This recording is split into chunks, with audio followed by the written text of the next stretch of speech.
안녕하세요. 용산에 살고 있는 30대 후반 여자입니다. 제가 30년 넘게 살면서 나름 많은 경험을 했다고 자부했는데 최근 역대급으로 힘든 일을 겪었어요. 어디 가서 말하기 창피할 정도라서 혼자 속으로 끙끙 앓고 있었는데 너무 답답한 마음에 사연을 보내봤어요. 처음엔 이 사연을 보낼까 말까 고민 엄청 많이 했었는데 그래도 고구마를 먹은 듯한 이 답답함을 풀고 싶어서 보내게 됐어요. 남편도 이 사연을 보내보는 게 어떠냐고 말해주기도 했고요. 제가 한동안 우울증 때문에 고생할 정도로 저에게 아주 큰 고민을 안겨준 사람은 바로 시누이였는데요. 아가씨 때문에 한동안 우울증 약을 복용할 정도로 하루하루 정말 고통스럽고 힘들었습니다. 동갑내기 남편과 결혼하기 전부터 남편한테 4살 어린 여동생에 대해서 종종 들어왔었어요. 남편과 연애할 당시 남편의 여동생과 빨리 친해지고 싶다는 생각을 했어요. 솔직히 시누이가 될 사람이라서 잘 보이고 싶은 마음이 있기도 했고 주변 친구들 보면 남자친구 여동생과 단둘이 영화 보고 밥 먹는 걸 보면 정말 부럽더라고요. 그래서 연애할 당시 남편에게 여동생 좀 소개해달라고 부탁을 했었는데 오히려 여동생이 부담스러워할 수 있다고 미리 안 보는 게 좋을 거라고 말하더라고요. 그 말을 듣는 순간 좀 서운했었는데요. 그 당시 이미 결혼한 친구들은 뭐하러 미리 사서 고생을 하냐고 저한테 잔소리를 했습니다.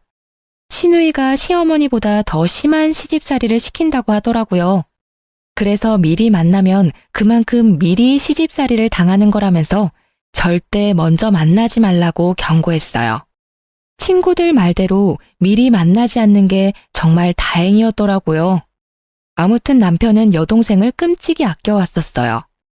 남편과 시부모님 말로는 아가씨가 어릴 적부터 많이 아팠었다고 해요. 몸이 워낙 약한 상태로 태어났기 때문에 온갖 잔병은 다 앓고 지냈다고 하네요. 어떤 병 때문인지는 잘 기억이 안 나지만 몇 번 수술까지 받았을 정도라고 해요. 지금은 감기도 잘 안 걸릴 정도로 건강해요. 그런데 그런 아가씨는 예전에 심하게 몸이 약했고 아팠었던 걸 미끼 삼아서 가족들한테 엄청 많은 걸 요구하고 징징거리는 일이 많았었는데요. 성인이 되고 나서도 남편한테 매달 용돈을 받아 쓰는 것은 물론이고 게다가 틈만 나면 시부모님께 이거 사달라 저거 사달라 하는 일이 셀 수 없이 많더라고요. 마음 약한 남편과 시부모님은 매번 그런 요구를 들어주셨고요. 그리고 남편과 제가 결혼식을 올리고 신혼여행을 가려고 했을 때 그 신혼여행까지 따라간다고 울고 불고 난리가 아니었어요. 아무래도 동생이지만 다 큰 성인이 울면서까지 따라가겠다고 떼쓰는 모습에 오만 가지 정이 다 떨어지더라고요. 다행히 시부모님께서 시누이한테 온갖 막말을 해가면서 가지 못하게 막아준 덕분에 우리 둘이 재미있게 신혼여행을 다녀올 수 있었어요. 이렇게 철없이 행동하는 아가씨가 그래도 이쁜지 남편은 항상 시누이 이야기만 하면 웃음꽃이 활짝 폈습니다. 결혼하기 전엔 그런 남편을 전부 이해하지 못했었지만 입장을 바꿔 생각하면 만약 내 남동생이 시누이처럼 아팠었더라면 저도 그랬을 것 같다 라는 생각을 잠시 해봤어요. 그래서 이해하지 않아도 남편의 마음을 인정하기로 했죠.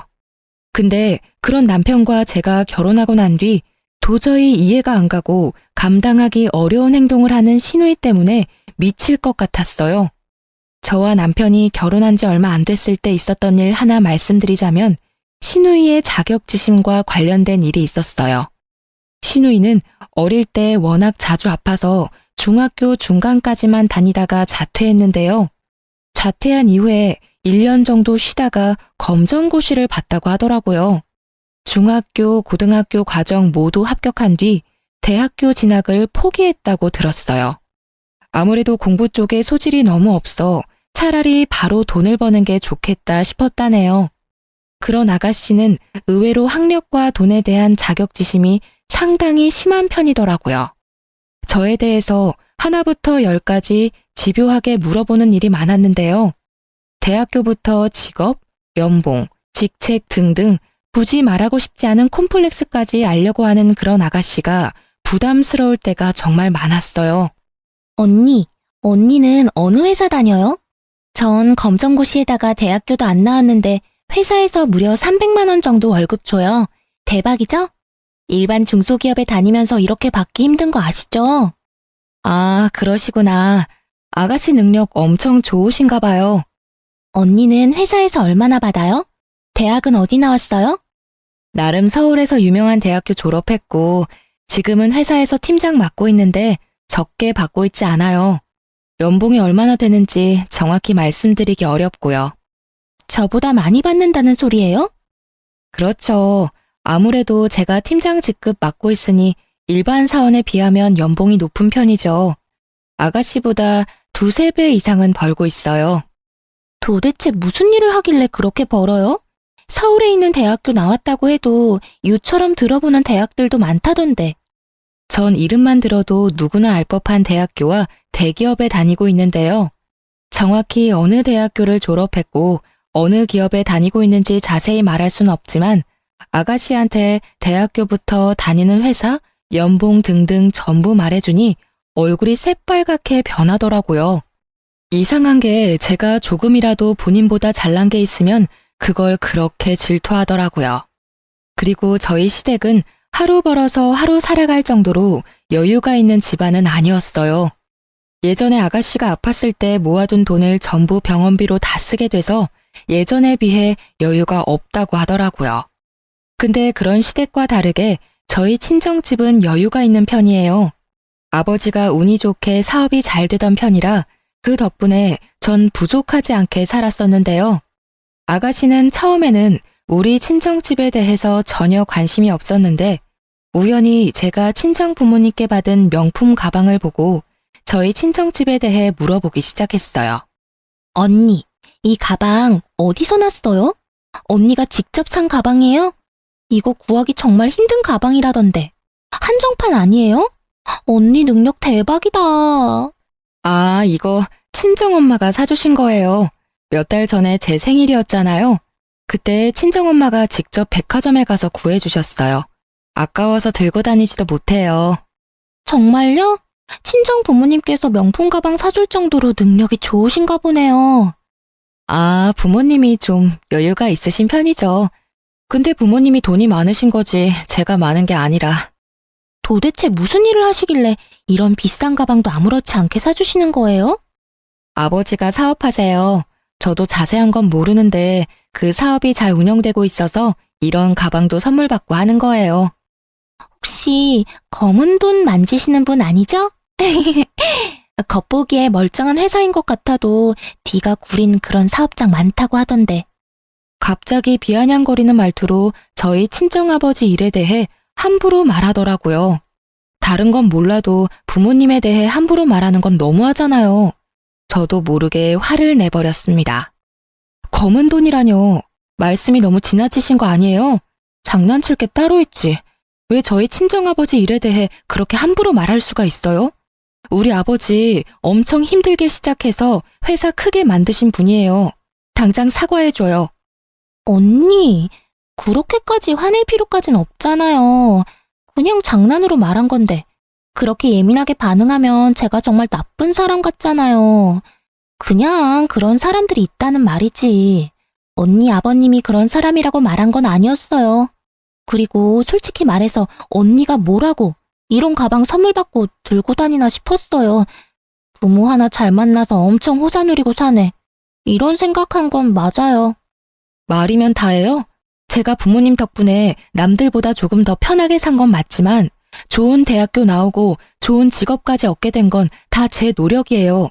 고작 이 가방 하나로 저를 너무 편하게만 살아온 사람 취급하지 마세요. 언니 능력에 비해서 정말 편하게 살고 있는 건 잊지 마세요.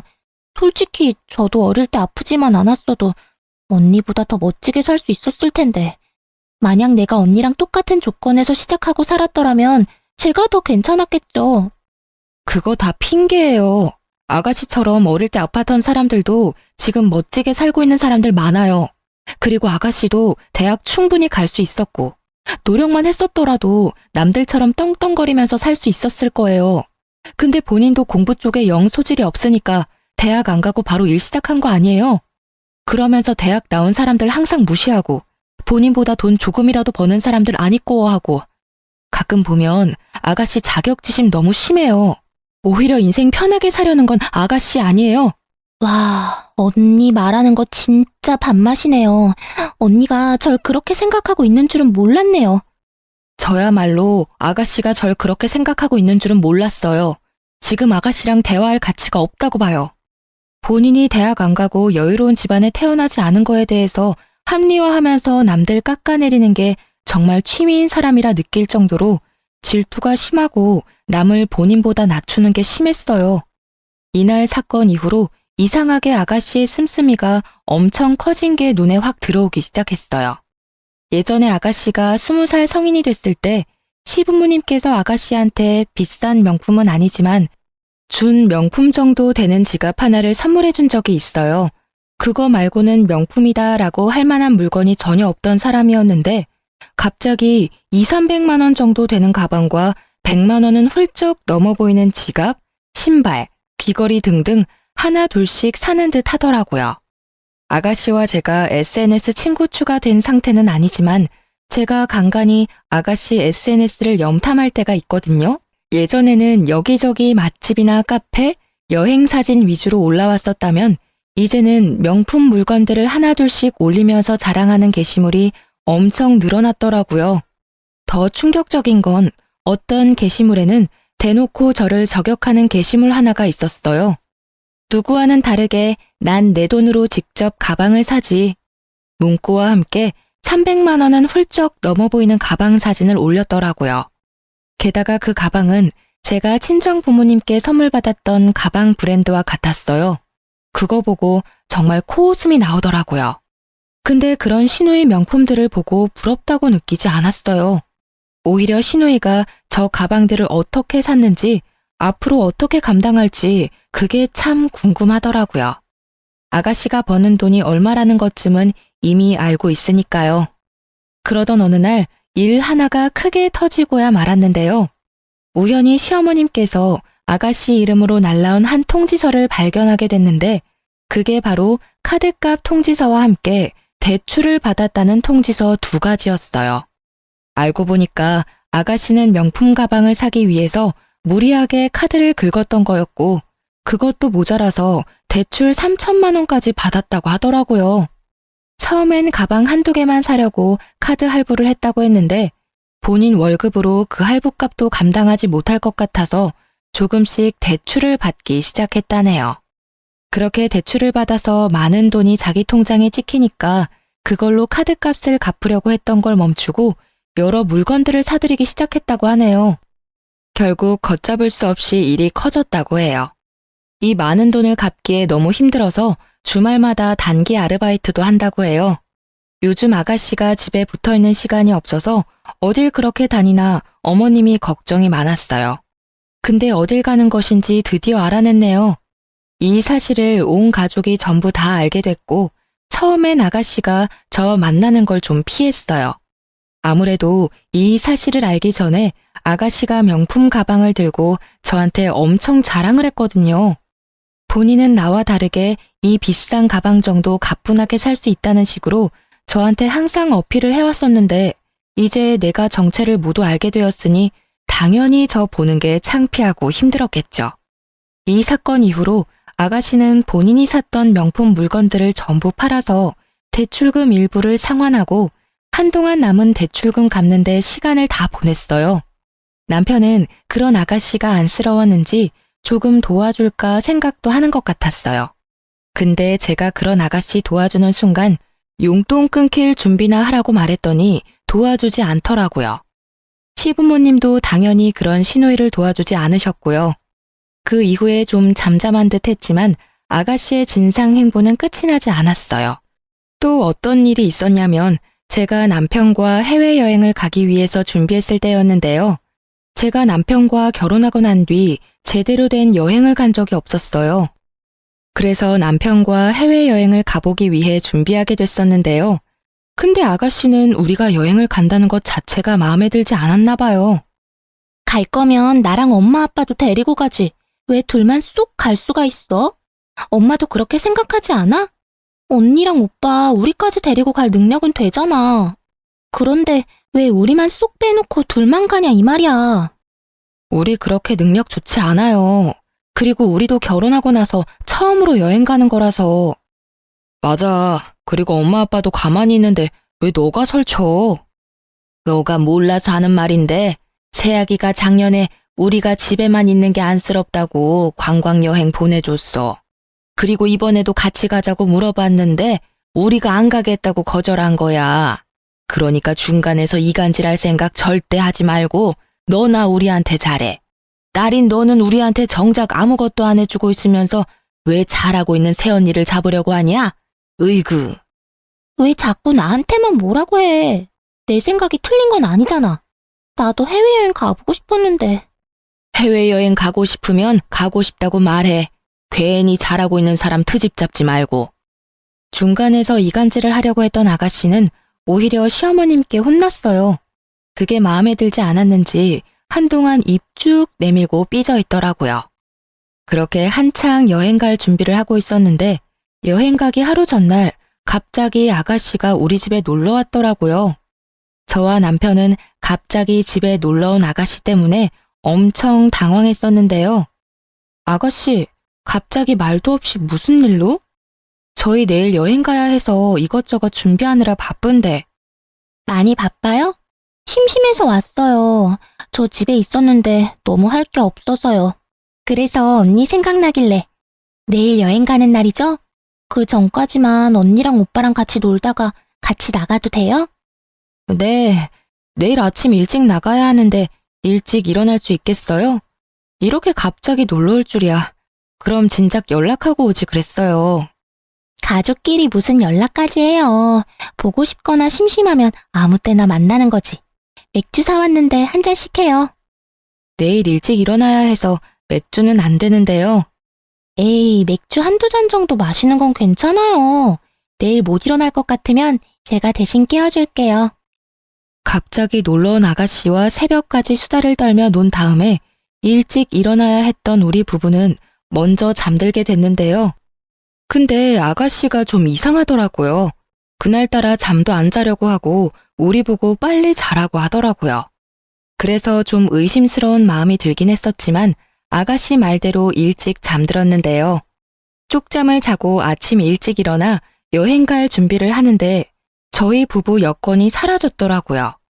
분명 거실 탁자 위에 여권을 올려둔 걸로 기억하는데 갑자기 그 여권이 사라졌더라고요. 아가씨한테 혹시 여권 가져갔냐고 물어봤는데 끝까지 모른다고 하더라고요. 결국 그날 저희 부부는 여행을 가지 못했는데요. 전 진짜 너무 속상하더라고요. 열심히 준비했던 해외여행인데 하루 전날 여권을 잃어버려 가지 못한다는 게 화가 났고 게다가 여행 비용을 전부 돌려받지 못하는 상황이니 생돈을 잃은 거나 마찬가지였어요.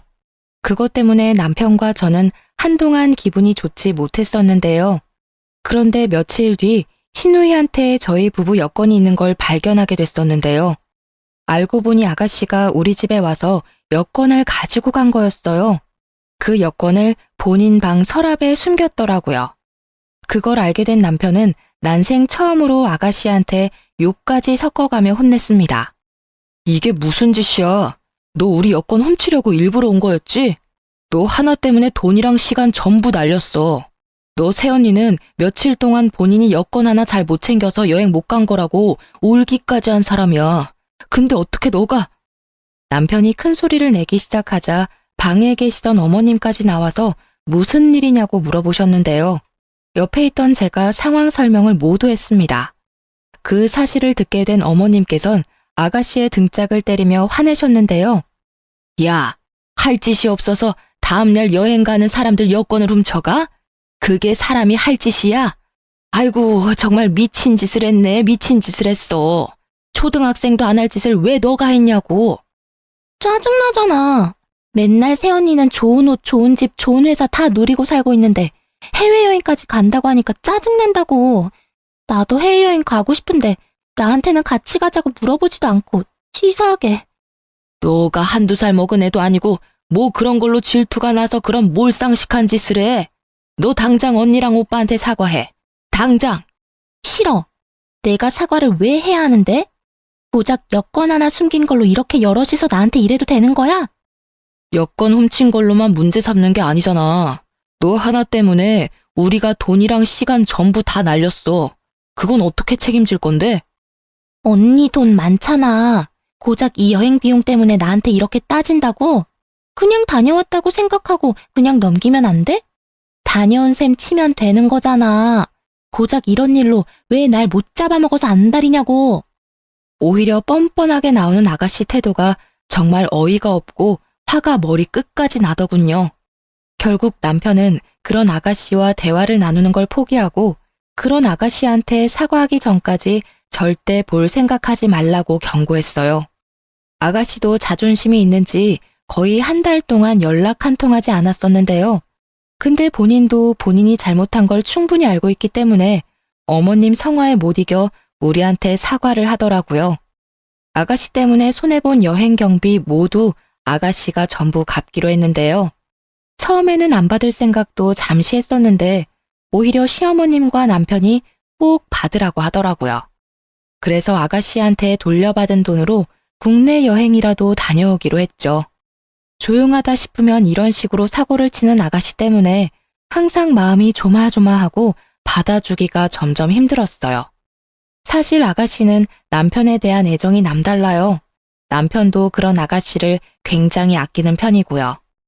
워낙 몸이 약했던 아가씨라서 가족들이 유독 애정을 많이 쏟은 편인데요. 아가씨는 가족들 안에서도 남편 말은 잘 듣는 편이고 애교도 많이 부리기도 하더라고요. 워낙 남편을 좋아하고 잘 따르는 편이라서 제가 남편과 결혼한다고 했었을 때 아가씨가 반대를 엄청 심하게 했어요. 내가 남편을 뺏는 사람이라도 된 것 마냥 결혼 초반에는 절 엄청 싫어하더라고요. 지금처럼 말을 섞지도 않았었고 거의 투명인간 취급을 할 정도였어요. 명절이나 어버이날 등등 가족들끼리 모이면 아예 방 밖으로 나오지 않았을 정도라니까요. 시간이 지나면서 자연스럽게 말도 섞고 그렇게 됐지만 여전히 저를 향한 질투가 없어지진 않았었어요. 그런 시누이가 언제 한 번은 절 죽일 뻔한 사건 하나가 있었는데요. 저와 남편은 아이를 그렇게 좋아하지 않아 아이를 가질 계획이 전혀 없는 딩크족이었어요. 시부모님도 그걸 알고 계셨고 아이 가지라고 강요할 생각 전혀 없다고 하셨고요. 근데 나이를 먹다 보니까 아이가 점점 이뻐지기 시작했고 친구들이 아이를 가진 모습을 보니 저도 낳고 싶다는 생각이 들었어요. 남편도 티를 안 냈을 뿐이지 속으로 아이를 갖고 싶어하는 눈치였고요. 그렇게 저와 남편은 오랜 기간 이야기를 나눈 끝에 아이를 갖기로 했어요. 결혼한 지 약 4년 정도 됐을 무렵에 아이를 갖게 됐었고 시부모님이 굉장히 좋아하셨어요. 사실 하루라도 빨리 손주 보고 싶었는데 우리가 워낙 아이 가질 생각이 없다고 단호하게 말해서 속상했다고 하더라고요. 그런 저희가 마음을 바꿔준 게 너무 고맙다고 매일매일 콧노래를 부를 정도였는데요. 근데 시부모님과 다르게 아가씨 반응은 굉장히 좋지 못했었는데요. 오히려 저희한테 화를 버럭버럭 내더라고요. 원래 둘이 아이 안 갖기로 약속했다며. 근데 갑자기 왜 애를 갖고 지랄이야? 너 방금 뭐라고 했어? 지랄? 너 말 그딴 식으로밖에 못해? 부부가 아이 갖는 게 왜 지랄인데? 살다 보면 생각이 바뀔 수도 있는 거고 부부가 아이를 갖는 건 어쩌면 당연한 일이지. 왜 너가 화를 내는 건데? 오빠 결혼하고 나서 모든 관심이 다 언니한테 갔잖아. 이제 아이까지 가지면 나는 안중에도 없을 거잖아. 아이 가지려면 별의별 행동은 다 했을 텐데. 더러워. 더럽다고. 시누이는 손가락으로 날 가리키며 더럽다는 말까지 하더라고요. 임신을 하기 위한 행위까지 말하면서 더럽다고 말하는 시누이가 더 비정상이라고 생각했어요. 부부가 아이를 가지는 건 당연한 건데 그게 더럽다고 말하는 시누이. 다들 어떻게 생각하시나요? 전 아직도 그런 시누이의 행동이 이해가 가질 않아요. 이 일 이후로 아가씨의 행동이 점점 이상해지기 시작했었는데요. 임산부가 절대 먹으면 안 되는 회부터 율무차 등등 음식들을 저한테 가져다 주기 시작하더라고요. 아무리 임신을 한 적이 없는 사람들도 알 법한 위험한 음식들을 저한테 가져다 주니까 전 화가 나더라고요. 언니, 이거 강어인데 싱싱해요. 맛집에서 가져온 회인데 먹어봐요. 아가씨, 지금 장난해요? 임산부가 회 먹으면 안 되는 거 몰라요? 엊그제는 저한테 율무차, 육회 이런 거 먹으라고 주더니 이젠 회까지 주네요? 이런 거 임산부가 먹으면 안 되는 음식인 거 모르고 가져온 거예요? 아니면 알면서도 일부러 가져온 거예요? 아니, 뭘 그렇게까지 화를 내요. 원래 언니가 회 좋아했으니까 비싼 돈 주고 사온 건데. 임신하기 전에는 내가 회 사달라고 해도 절대 안 사주더니 왜 이제 와서 회를 사주냐 이 말이에요. 우리가 아이 갖는 거 그렇게 싫어하더니만 이제 이 아이 못 태어나게 하려는 거예요? 언니, 말 정말 섭하게 하네요. 내가 임신을 해봤어야 먹으면 안 되는 음식 이런 걸 알죠. 언니 생각해서 비싼 돈 주고 사왔더니만. 분명 알고 있는 사람이었어요. 근데 끝까지 몰랐었다며 오리발을 내밀더군요. 이 사실을 남편한테 알리고 싶었지만 괜히 남매 사이 이간질하는 것만 같아서 일단 말하지 않고 있었는데요. 한동안 아가씨와 대면대면하면서 지내고 있었는데 계속 이렇게 지내면 안 될 것 같았는지 아가씨가 먼저 사과하면서 다가오더라고요. 언니, 미안해요. 제가 정말 몰라서 했던 행동이었어요. 알면 절대 그런 음식들 안 줬겠죠. 아니에요. 제가 예민했어요. 임신하고 나니까 감정 기복이 심해지고 엄청 예민해지더라고요. 언니, 제가 언니한테 사과하는 의미로 한약 하나 해주고 싶은데 괜찮아요? 한약이요? 한약 한 번 지을 때마다 돈 꽤 많이 나갈 텐데요. 괜찮겠어요? 곧 조카도 생기는 마당에 고모 노릇 좀 해보려고요. 언니만 괜찮으면 한약 지어줄게요. 임산부한테 좋은 한약 지어준다고 하길래 언제같이 한의원에 가려나 기다리고 있었는데 갑자기 아가씨 혼자 한의원에 다녀왔다고 하더라고요. 본인 다이어트 한약 타온 김에 제 한약까지 타왔다고 하는데요. 아무리 날 위해 맞춰준 한약이라고는 하지만 제가 직접 가서 맞춘 한약이 아니라서 먹기가 좀 그렇더라고요. 그래서 일단 아가씨한테 잘 먹겠다고 말한 뒤 하나도 먹지 않았어요. 아가씨가 타온 한약을 한동안 먹지 않고 있다가 버리기 너무 아까워서 이 한약 안에 있는 재료들이 뭐가 있나 알아본 다음에 먹기로 했어요. 그래서 아가씨 몰래 이 한약을 만든 한의원에 찾아가서 이 안에 들어간 약재에 대해 알아보게 됐었는데요. 알고 보니까 이 한약은 임산부를 위한 한약이 아니라 유산이 될 수 있을 정도로 임산부에게 좋지 않은 한약이었어요. 이 사실을 알게 된 저는 심장이 갑자기 마구 뛰기 시작하더라고요. 제가 이걸 하나라도 먹은 순간 내 뱃속에 있는 우리 아기가 죽을 뻔할 수 있었다는 게 무서웠어요. 그래서 전 집에 가서 엄청 울었습니다. 제가 뭘 그렇게 잘못했길래 이런 한약까지 타면서 우리 아이를 죽이려고 했던 걸까 수많은 생각이 들더라고요. 퇴근하고 집에 돌아온 남편은 왜 그러냐고 물어보더라고요. 그래서 그런 남편한테 이제껏 있었던 일에 대해서 전부 솔직하게 말했어요. 회, 육회 등등 음식을 가져다 준 것부터 한약까지 전부 말했습니다. 뒤늦게 이 사실을 알게 된 남편은 이걸 왜 지금 말하냐고 저한테 화내더라고요. 그리고 그런 저를 데리고 바로 시부모님 집으로 향했습니다. 거실에서 시부모님과 아가씨는 TV를 편하게 보고 있었는데요. 남편은 그런 아가씨를 보자마자 바로 뺨을 때렸어요. 뺨을 맞은 아가씨는 얼굴이 빨갛게 올라왔고 펑펑 울더라고요. 너는 오자마자 이게 무슨 짓이야? 갑자기 애를 왜 때리고 그래? 엄마, 얘 당장 내보내. 인연이 내 아이 죽일 뻔한 살인범이야. 이런 살인범을 이제껏 내 동생이라고 데리고 살았던 게 내가 미친놈이지. 살면서 남편이 이렇게 화낸 모습은 처음 봤어요. 어머님과 아버님도 그런 남편의 모습이 몹시 당황한 눈치였어요. 아가씨는 엉엉 울기만 할 뿐 그 어떤 말도 하지 않더라고요. 무슨 일인데 그래, 어? 엄마 아빠, 얘가 은영이한테 한약 준 거 알고 있지? 그 한약이 아이한테 좋은 한약이 아니라 아이 죽일 수 있는 그런 한약이래. 그거 한 번이라도 먹었으면 아이가 죽거나 산다고 해도 멀쩡하게 태어날 수가 없다고 그랬다네. 그런 사실을 숨기고 이 사람한테 한약을 준 거라고. 은영이가 좀 의심스럽다고 안 먹어서 다행이지. 하나라도 먹었으면 어쩔 뻔했어? 김우영, 그게 사실이야? 어? 너 입으로 당장 말해봐. 네 오빠가 한 말이 사실이냐고. 맞아. 일부러 그랬어. 언니가 너무 싫었거든.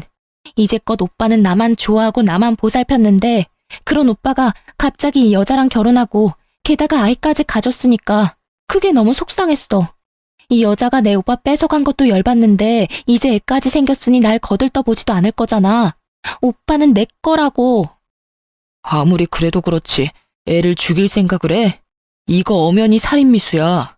너 절대 가만히 안 둬. 알겠어? 나 오빠 동생이야. 나만 좋아하고 이뻐해야지. 제발 가지 마. 나만 좋아해달라고. 나 오빠 정말 좋아해. 정말 좋아한다고. 그런 내가 죽는다고 해도 끝까지 이 여자 편만 들 거야? 아가씨는 거의 미친 사람처럼 남편한테 매달려서 자기만 사랑해달라고 애원을 하더라고요. 남편은 그런 아가씨를 밀치면서 화를 내고 온갖 욕을 다 했습니다. 남편한테 매달리는 아가씨의 모습을 보니 정말 말이 나오지 않더라고요. 애정결핍이 심한 사람이라고는 보이지 않고 오히려 이게 잘못된 사랑이 아닌가 싶더라고요. 이게 남매 사이라고 도저히 보이지 않았어요. 속으로 아가씨가 남편을 오빠가 아닌 남자로 보고 있던 게 아닐까? 라는 생각을 잠시 해보기도 했었는데요. 이 사건 이후로 저희 부부는 한동안 시댁에 가지 않았었는데요. 시부모님만 밖에서 따로 만났었어요. 시부모님 집으로 가면 아가씨가 있기 때문에 일부러 피하기 위해 가지 않았었는데요. 이 사건 이후로 시부모님도 그런 아가씨와 대화를 절대 나누지 않는다고 합니다. 그리고 얼마 뒤 시부모님은 큰 고민 끝에 그런 아가씨를 파양하겠다고 하더라고요. 그게 무슨 말이냐고 물었는데 알고 보니까 아가씨는 입양됐다고 해요. 아주 어릴 적에 입양을 했었고 아주 애지중지 키웠다고 합니다. 남편은 그런 아가씨가 입양된 동생이라는 사실을 알고 있었고 그래서 더 잘해줬다고 해요. 반대로 아가씨는 본인이 입양된 사실을 모르고 있었다가 20살이 되었을 때 본인이 입양된 사실을 알게 됐다고 하네요. 본인이 입양된 사람이라는 것을 알게 된 이후부터 남편에 대한 집착이 더더욱 심해진 거라고 해요. 시부모님은 오랜 고심 끝에 파양을 결정하게 됐고 우리 부부한테 먼저 이 소식을 알려줬어요. 그 다음날 저희 부부를 집으로 불렀었고 그 자리에 아가씨도 있었습니다. 오랜만에 만난 거였는데 살이 많이 빠진 상태였어요. 우영아, 이제 우리가 이번 일에 대해 제대로 대화를 나눠야 할 때가 온 것 같다. 너가 은영이한테 그런 짓을 했었다는 걸 알게 된 이후 너랑 대화하는 게 너무 싫어서 무조건 널 피했었던 것 같아. 이 엄마 아빠가 그동안 고민할 게 좀 있어서 널 대면대면했었어. 무섭게 왜 그래? 한동안 나랑 말도 안 섞더니 이제 와서 무슨 결정? 고민했던 게 뭔데? 널 파양하기로 결정했어. 내가 직접 널 낳은 건 아니었지만 마음으로 낳은 딸이라 생각하면서 키웠다. 근데 지금껏 너가 은영이한테 한 행동을 보면 정말 용서가 안 돼. 이제껏 진심으로 널 딸이라 생각한 이 엄마는 이 결정을 한 게 정말 힘들었다. 근데 너가 한 행동 도저히 이해가 안 가. 내 며느리부터 내 손주까지 둘 다 잃을 뻔했어. 너 하나 때문에. 앞으로 내 며느리, 손주 건강하고 행복하게 하기 위해서는 파양이 답이야. 이 엄마도 너가 용서가 안 돼. 앞으로 우리 가족이 아니라 너 혼자서 살아가야 해. 엄마, 그게 무슨 말이야? 날 버리겠다는 거야? 고작 이 여자랑 이 여자 뱃속에 있는 애 새끼 때문에 날 버리겠다는 거냐고. 오빠랑 아빠도 동의한 부분이야? 왜 내가 버려져야 하냐고. 이제까지 나랑 같이 산 세월이 얼마인데 고작 몇 년 같이 산 이 여자를 안 버리고 날 버리냐고. 나 절대 못 나가. 나 끝까지 엄마 아빠 딸 할 거고 오빠 동생 할 거야. 내보낼 거면 저 여자 내보내. 파양으로 끝난 걸 감사하게 생각해.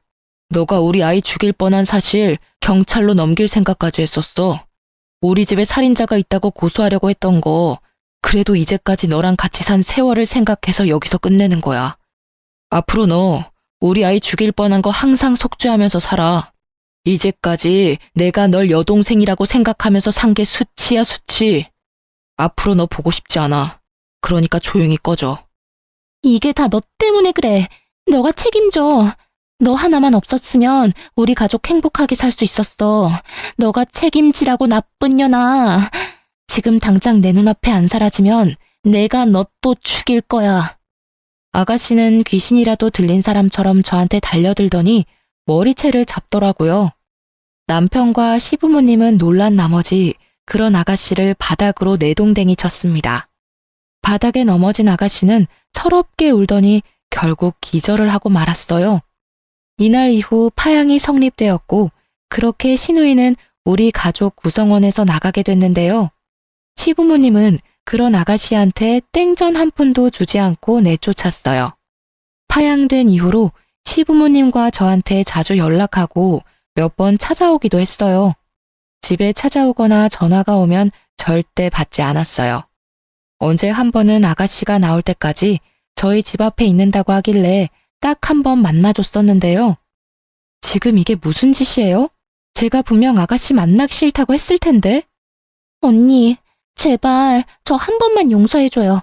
저 요즘 너무 무서워요. 맨날 악몽 꾸고 자주 아프고 그래요. 언니가 오빠랑 엄마 아빠한테 잘 말해서 저 다시 가족으로 받아주면 안 되냐고 말해주면 안 돼요? 제가 왜요? 이건 다 아가씨가 만든 일이에요. 애초에 아가씨가 제 아이 죽이려고 하지 않았으면 이렇게 파양되는 일도 없었어요. 그러니까 혼자 다 감당하세요. 앞으로 이렇게 찾아오면 정말 경찰에 신고할 거예요? 언니, 정말 한 번만 도와줘요.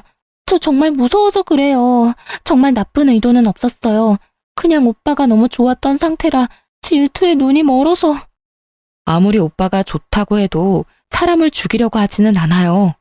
저 우리 아이 죽이려고 했던 당신 항상 저주하면서 살게요. 앞으로 이렇게 찾아오는 일 절대 없었으면 좋겠어요. 언니, 저 하루하루 속죄하면서 살고 있어요. 저 반성 엄청 많이 했어요. 저 가족들이 이렇게 소중한 존재인 줄 이제야 깨달았어요. 저 정말 죽고 싶을 때가 많아요. 언니가 저 용서해주면 우리 가족 모두 저 용서해 줄 거예요. 그러니까 언니, 저 용서 좀 해주세요. 염치 없고 뻔뻔한 건 아가씨가 최고네요. 이렇게 매달려도 저 마음 절대 안 바뀝니다. 아직도 아가씨만 생각하면 심장이 엄청 뛰고 화가 나서 미칠 것 같아요. 앞으로 이런 식으로 찾아오거나 연락 계속할 거면 경찰서에서 만나자는 뜻으로 알고 있을게요. 그만 돌아가세요. 이날 이후로 전 아가씨와 만난 적이 없어요. 그렇게 돈 한 푼 없이 쫓겨난 아가씨는 이제까지 모아둔 돈도 따로 없었기 때문에 결국 고시원에 가서 생활한다고 해요. 밥 먹을 돈도 없어서 자주 굶는 모양이에요. 그리고 최근에 들은 소식 하나가 있는데요. 아가씨가 회사에서 심하게 따돌림을 당한다고 하더라고요. 어머님 아는 친구분의 딸도 아가씨와 같은 회사에서 근무한 적이 있어서 그 사람을 통해서 들은 얘기라고 하는데요. 아가씨가 어릴 적부터 오냐오냐 큰 편이기 때문에 이기적인 성향을 가지고 있거든요. 한마디로 싸가지 없는 성격을 가졌는데요. 질투가 심하고 모든 관심이 본인에게 왔으면 하는 게 심한 편이라서 그런 모난 성격 때문에 결국 왕따를 당했다고 해요. 왕따를 당한 지 꽤 된 모양이더라고요. 예전에 가족들과 같이 살았었을 때도 회사 사람들이 은근히 따돌렸다고는 들었는데 저희와 헤어진 이후부터 제대로 왕따를 당했다고 들었어요. 회사 사람들이 본인 일까지 아가씨한테 시키고 정작 일을 다 하면 본인들이 다 한 것처럼 말한다고 해요. 매일 9시부터 10시까지 혼자 회사에 남아서 야근하는 게 일상이었다네요. 아가씨가 다닌 회사는 원래 야근이 없을 정도로 일이 바쁘지 않다고 하더라고요. 그래서 야근 수당도 받지 못했다네요. 게다가 회식 장소를 잘못 알려준다거나 회사에서 보너스가 나오면 그것까지 탐을 내는 회사 사람들까지 있었다고 들었어요. 그리고 화장실에서 볼일을 보고 있는데 양동이에 물을 담아서 아가씨가 있는 화장실 칸에 뿌리기까지 한 적이 있다고 하더라고요. 어린애들이나 할 법한 행동들을 어른들이 그대로 하고 있더라고요. 아가씨가 이직 준비를 하고 있던 무렵에 회사에서 그만두라는 통보를 했다고 해요. 아무래도 이러한 일 때문에 회사 일에도 지장이 가게 됐었고 회사에서 먼저 퇴사하라고 말했다고 하네요. 그렇게 몇 년 다닌 회사를 그만두게 됐었고 게다가 퇴직금도 받지 못했다고 들었어요. 회사에서 못된 마음 먹고 안 주는 모양이던데요. 퇴직금도 받지 못한 상태라서 아가씨는 결국 월세 낼 돈도 없어서 고시원에서도 나갔다고 합니다. 동네 친구나 학교 친구도 없어서 잠시 머물 곳도 없었다네요. 그렇게 지낼 곳이 없던 아가씨는 결국 기숙사 제공되는 식당에서 일을 하고 있다고 하네요. 평소에 꾸준히 일을 해본 적이 없던 아가씨가 식당에서 청소부터 설거지까지 다 한다고 하니 속으로 얼마나 고소하고 행복하던지. 우연히 아가씨가 일하고 있는 식당을 슬쩍 지나간 적이 있었는데 그 식당에서도 여러 이모들한테 구박을 받고 있더라고요. 아무래도 집안일을 해본 적이 없으니 식당 일도 잘 못하는 눈치였어요. 그래도 일은 열심히 하는 것 같아요. 이 일이라도 그만두면 어디 갈 곳이 없으니까요. 항상 시부모님께 사랑만 받다가 이젠 구박을 받으며 살아가는 아가씨를 보면서 사람은 착하게 살아야 한다는 걸 알게 됐어요. 가끔 남편과 시부모님께 아가씨에 대해 물어보기도 해요. 있던 딸이 갑자기 없어진 거니까 속상하지 않냐고 물어보면 다들 절대 속상하지 않다고 말해주세요. 이렇게 연을 끊지 않았다면 앞으로 더 큰 일이 발생했을 거라고 하더군요. 사실 남편과 시부모님의 속은 많이 아플 거라고 생각합니다. 아무리 아가씨가 입양된 딸이었다고 해도 진심으로 가족으로 생각했기 때문인데요. 사랑만 주면 될 것 같았는데 오히려 그 사랑이 잘못된 길로 가도록 만들 줄은 몰랐던 거였죠. 그래서 전 그 아픔이 금방 사라질 수 있게 며느리로서 최선을 다해 시부모님께 딸처럼 행동할 생각입니다. 전 이번 일로 많은 교훈을 얻게 됐어요. 질투가 사람의 눈을 이렇게 멀게 만들 수 있다는 걸요. 지금도 여전히 아가씨 생각만 하면 이가 갈리고 화가 미친 듯이 나는데요. 남편과 시부모님만 생각하면 내가 참는 게 좋을 것 같다는 생각을 아예 안 해본 건 아니었어요. 하지만 내 아이를 위해서라면 참으면 안 됐던 일이었어요. 아가씨 때문에 하나밖에 없는 우리 아이가 죽을 뻔했잖아요. 이렇게 이쁘고 사랑스러운 우리 아이를 못 봤을 수 있었다는 생각에 심장이 쿵 하고 내려앉는 기분이 들고 아가씨가 용서가 안 돼요. 아가씨가 파양된 이후로 얼마 지나지 않아 아이를 낳게 됐었는데요. 건강하게 태어난 우리 아들을 보면 화난 마음도 싹 사라지더라고요. 시부모님과 남편은 우리 아들을 너무 이뻐하는데요. 특히 우리 시어머님은 우리 아들만 보면 세상 좋아 죽으려고 해요. 이렇게 이쁜 우리 손자 못 태어났으면 어쩔 뻔 봤냐면서 하루에도 수십 번 영상통화까지 하고 있답니다. 남편은 최근에 회사에서 승진했어요. 저도 곧 회사로 복귀할 예정이고요. 아이 한 명이 태어나서 그런지 생각보다 나갈 돈이 많더라고요. 때마침 남편이 승진하고 연봉이 오른 덕분에 아이 키우는데 크게 문제될 게 없어요. 그리고 저도 회사 복귀한다면 우리 아들 먹고 싶은 거 더 많이 먹일 수 있을 것 같아요. 제가 회사 복귀하면 시어머님께서 우리 아들 돌봐주신다고 하더라고요. 원래 친정어머님이 봐주신다고 했는데 이건 시어머님이 양보 못한다고 본인이 꼭 키울 거라고 단호하게 말씀하셨어요. 우리 아들 이렇게 사랑받으면서 지내고 있습니다. 아가씨의 빈자리가 느껴지지 않고 우리 가족은 정말 행복하게 잘 살고 있어요. 아들이 태어난 순간부터 어머님과 아버님은 아가씨의 존재를 잊고 사는 것 같아요. 그만큼 우리 아들 존재가 이렇게 큽니다. 한동안 이기적이고 못된 아가씨 때문에 속이 말이 아니었는데 앞으로 남은 인생 정말 행복하게 잘 살 생각입니다. 지금껏 제 이야기를 들어주셔서 감사해요.